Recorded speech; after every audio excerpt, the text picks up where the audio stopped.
This is the Swarm and Shoot Football Show, episode number 19, with me, Manny Matsakis, the head football coach at Defiance College, and Lynn Groll, the publisher of the Black Swamp Football Preview magazine. We feature Defiance College football and everything that influences our program. This show is brought to you by our friends at Big B Coffee. Hey, guess what? They're right across the street over here on North Clinton Street, and we have our coffee. Say, what do we get today? Same thing, Coach. You got to stick with the vanilla latte. Although latte maybe we should change it up. Maybe I don't know. For the defense, I think it's good. Good. Maybe we need to throw an extra shot in there next week for the offense. Okay. When we play Bluffton, I'll just throw a shot. And we'll need an Sounds extra good. shot.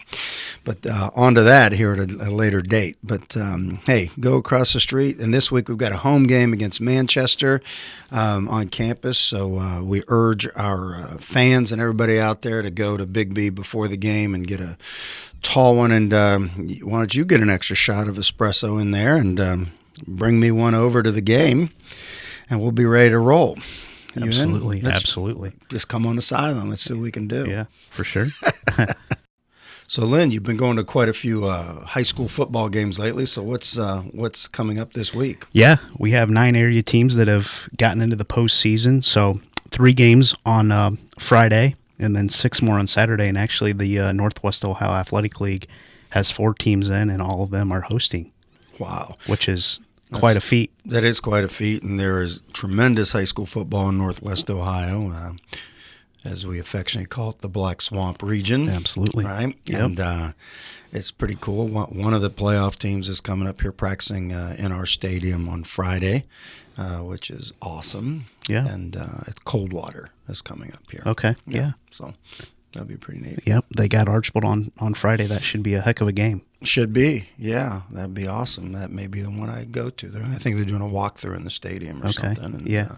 Should be a pretty nice deal. But wish all the local high school teams, a lot of success. See how far we can get them through the playoffs. For sure, yeah. Is there anybody you think they can get to the Final Four? Ooh, the Division 6 teams have that tough region. I know we've talked about that, and Archibald plays Coldwater. Coldwater's part of that. Anna's in there is probably the favorite to win Division 6, and they're in that region. Okay. Patrick Henry Lipsick have a shot in Division 7. Yeah. Now they're going to run into Marion Local at some point, Yeah, which makes it tough. Yeah. All those MAC schools, as you know, Coach. Yeah, I know. There's great football down Yes. there. So, Yep. that's great that it's in our region. So we want to get as many of those players here as possible and continue to build things. But, hey, we've got Manchester this week. You do. Yeah. Got him again. Again, yeah. This time in our stadium. Right. Which would be great. Yeah. And, last time we played them, I thought after we'd settled down, we really competed pretty well with them. Right. We had, I think we scored 21 points on them, and it was something that felt like we were, I just think it was an onslaught early. Then we came back, and, Reggie Washington had a lot of drive right game. before half. Yeah. And so, I feel like we'll be we're improved. They have been up and down. I mean, my goodness. They beat Franklin handily at their place, and then last week they lost to Bluffton. So I thought that was you just don't know which team's going to show up. Right. And probably a game last Saturday that you almost want to forget. Do you just kind of move on from the Rose-Hulman game, Coach, especially offensively? Yeah, that was, it was one of those things that we had a situation in the game, and obviously we started with Cole Recker, and we struggled in some pass protection. We made a decision to throw the ball in that particular game, and there were receivers open all over the place, and sometimes it was a miscue in protection, or the quarterback was looking at the D-line coming at him and then scrambling. We gave up a lot of yardage and sacks. So, you live and learn from it, and I think that seeing with that style of play, which we're actually built a lot more for, because we do have a considerable amount of speed at that receiver position. So I think if we can just formulate a plan to eliminate some of the errors that we had last week, run a little bit more option at times, change some things up, which gave us some success against Manchester before. So, Rose was just one of those games where I thought without the miscues with the punt team, you got 2 snaps go over the head of the punter, resulting in a touchdown for them, a safety also for them, and then we had one dribble back that got blocked, which ended up being a touchdown on that. So it's like, you look at it, it's 14 and 16 points just off of 3 plays, all in the kicking game, and that's troubling. But we've got a plan this week to shore that up and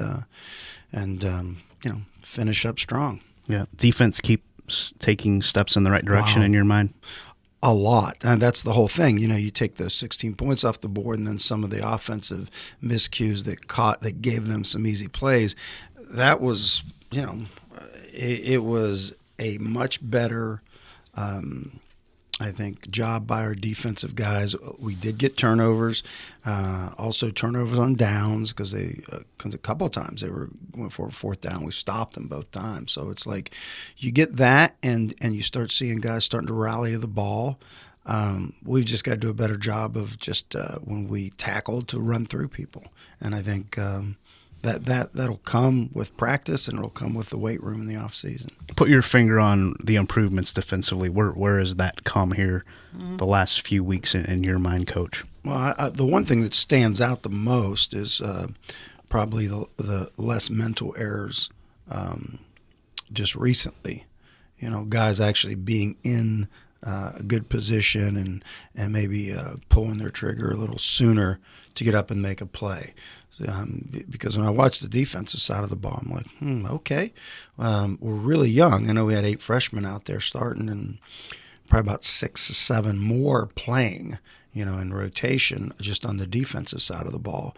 And I thought that they played with passion, and there wasn't a lot of confusion out there. So they didn't have to think as much as we had been earlier in the year. So that just means they're understanding what it is we're asking our guys to do. How concerned are you offensively right now? I know maybe it hasn't gone your way the last couple weeks as maybe as you wanted.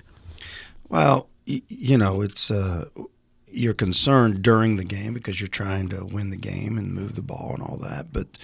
But I'm not. The players I see out there are the players that are there for the future and will get this done. I don't think. I just think it's a matter of developing.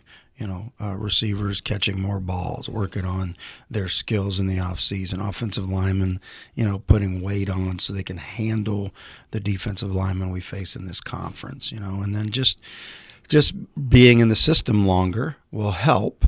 And so the concerns are warranted. However, I think that without question, we're in a position to build something because we've been recruiting a lot of the right kind of players. Yeah, and I think you told me that it was probably going to take offensively longer to get this with young guys going than defensively, because defensively you can just kind of read and react and just play.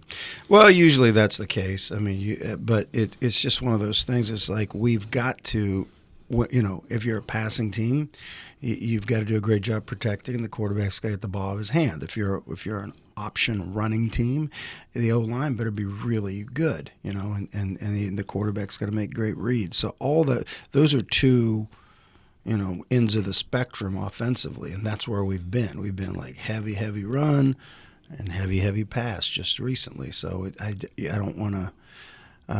We got to balance it out a little bit, but you got to be really good at both of them in what we do. So it's going to take a little bit more time, and I think with a great O-line comes victories, and that's really the biggest push we have right now. Yep.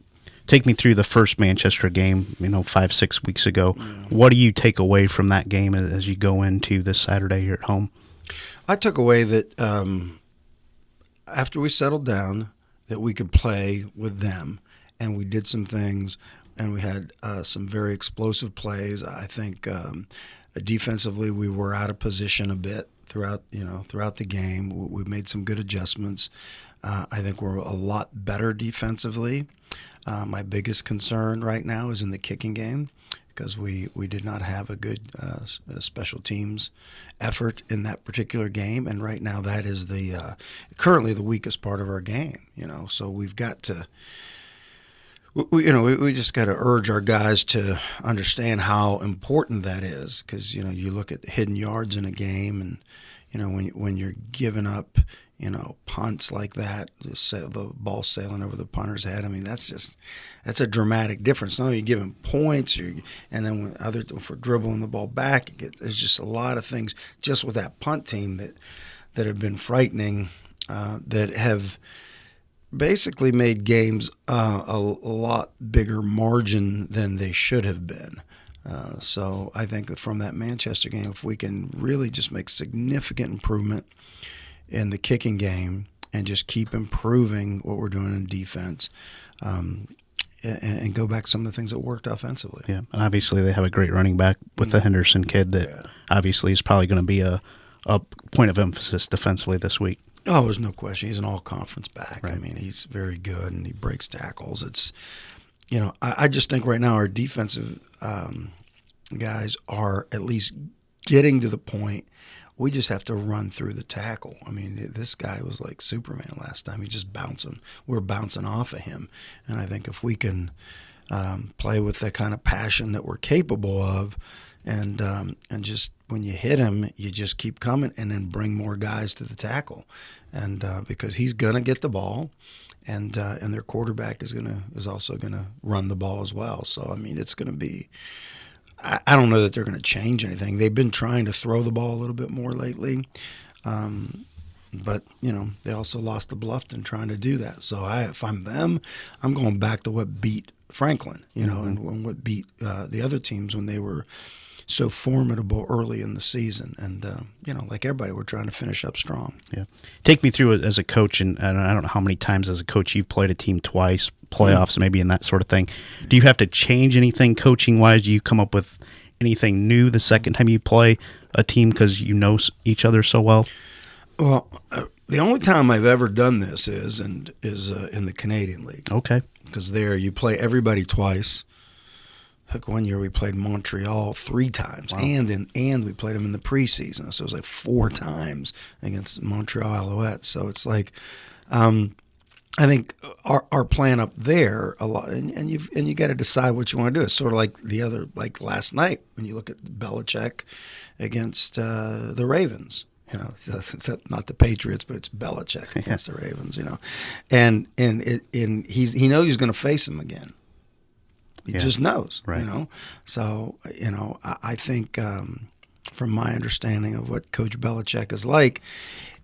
What he will do is he'll throw the kitchen sink at the Ravens. Yeah. Well, I think it was a team they played in the Super Bowl. They played in the regular season, and they changed. Yeah.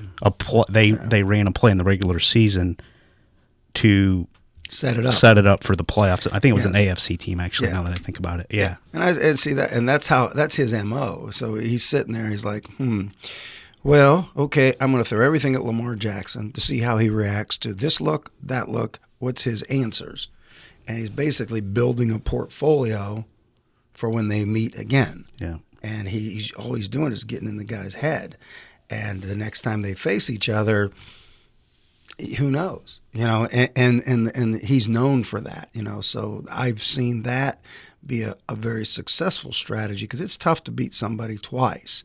And so and the more veteran your team is and so forth, the better chance you have to turn it around from one game to the other. So I think that's part of it. You may give them some looks that they got to prepare for. Obviously, with us offensively, they're going to see like 90% option the first game, and this last game we're looking like a run and shoot team. Yeah. So it's like we're not catching a lot of balls, but I think once we do, it could be pretty tough. Yeah. Appreciate it, Coach. Thanks for joining us again this week. Well, hey, Lynn, I have enjoyed it myself, and I want to thank everybody out there for listening and watching on YouTube. Appreciate your supporting the Swarm and Shoot football show, and obviously the financial support from Big B Coffee is great. And if you're listening to this podcast, make sure to subscribe in iTunes, give us a rating, comment on the show.